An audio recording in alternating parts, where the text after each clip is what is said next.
ভোটের কারণে 3 মাসের বেশি সময় ধরে রাস্তার একাংশ ধসে থাকলেও মেরামতি সম্ভব হয়নি। ভোটের ফলাফল বের হতেই উঠে গেল আদর্শ আচরণবিধি। সঙ্গে সঙ্গে রাস্তা মেরামতির কাজ শুরু করলো পৌরসভা। আগামী 7 দিন ওই রাস্তা বন্ধ করে চলবে সংস্কারের কাজ।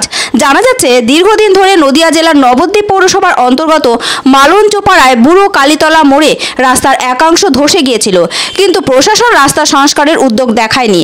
অথচ এই রাস্তা দিয়েই বহু মানুষ প্রতিদিন নবদ্বীপ শহর থেকে বিষ্ণুপ্রিয়া স্টেশনে যাতায়াত করতে এই রাস্তা ব্যবহার করে। এছাড়া এই রাস্তা দিয়ে কৃষ্ণনগর নবদ্বীপ হয়ে বাবলারি রুটে বাস যাতায়াত করে। প্রতিদিন এই রুটে চলে শত শত টোটো, ফলে সবাই খুব সমস্যায় পড়ছিলেন। ছোটখাটো দুর্ঘটনা প্রতিদিনই লেগে থাকতো। অবশেষে এই রাস্তায় শুরু হলো সংস্কারের কাজ। রাস্তা সংস্কার শুরু হওয়ায় সবাই খুব খুশি। এলাকাটি নবদ্বীপ পৌরসভার 1 নম্বর ওয়ার্ডের অন্তর্গত। রাস্তার সংস্কার শুরু হওয়ায় খুবই খুশি এলাকাবাসীরা।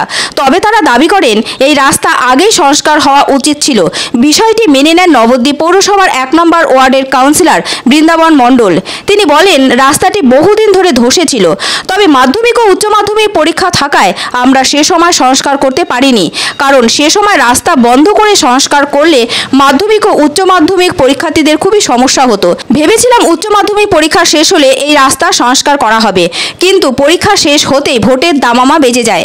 ফলে আদর্শ আচরণবিধি থাকায় রাস্তা সংস্কার করা যায়নি। ভোটের ফল বের হতেই রাস্তা সংস্কার শুরু করে দেয় পৌরসভা। এখন জোর কদমে চলছে রাস্তা সংস্কারের কাজ। স্থানীয় কাউন্সিলরের দাবি, কয়েকদিনের মধ্যেই রাস্তা পুরোপুরি সংস্কার হয়ে যাবে। সবাই নিশ্চিন্তে এই রাস্তা দিয়ে যেতে পারবেন। যেহেতু 1 সপ্তাহ সময় লাগবে এই রাস্তা মেরামতির জন্য, সেহেতু বাবলারি কৃষ্ণনগর রুটের সমস্ত বাসকে ঘুরিয়ে দেওয়া হচ্ছে। এখন কৃষ্ণনগর থেকে বিদ্যানগর এবং কৃষ্ণনগর থেকে দর্জিপাড়া পর্যন্ত বাস চলাচল করছে। রাস্তা মেরামতির কাজ সরেজমিনে দেখছেন স্থানীয় কাউন্সিলর বৃন্দাবন মণ্ডল। যেহেতু বহুদিন পর শুরু হয়েছে রাস্তা সংস্কারের কাজ, সেহেতু স্থানীয় মানুষও ভিড় করে দেখছেন রাস্তা মেরামতি।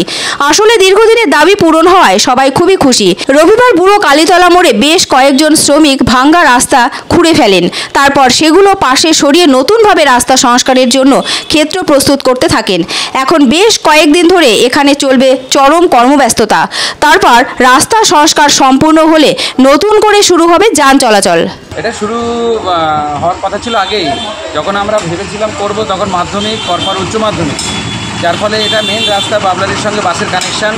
তো মেন রাস্তা আটকে কাজ করতে হবে, যার জন্য ছাত্রছাত্রীদের কথা ভেবে সেই সময় কাজটা করা হয়নি। তারপরে আবার ঘটনাচক্রে যে ভোট ডিক্লেয়ার হয়ে গেল। ভোট ডিক্লেয়ার হওয়ার পরে ভোটের যে বিধিনিষেধের কারণে আমরা কাজটা করতে পারিনি। যাক, ভোট শেষ হয়েছে, রেজাল্ট বেরিয়েছে। আমরা আগে থেকে বলেছিলাম যে রেজাল্ট বেরোলে পরে তারপরেই কাজটা শুরু হবে। সেই মোতাবেক আমাদের প্ল্যান অনুযায়ী সেই কাজটা আজকে শুরু হয়েছে।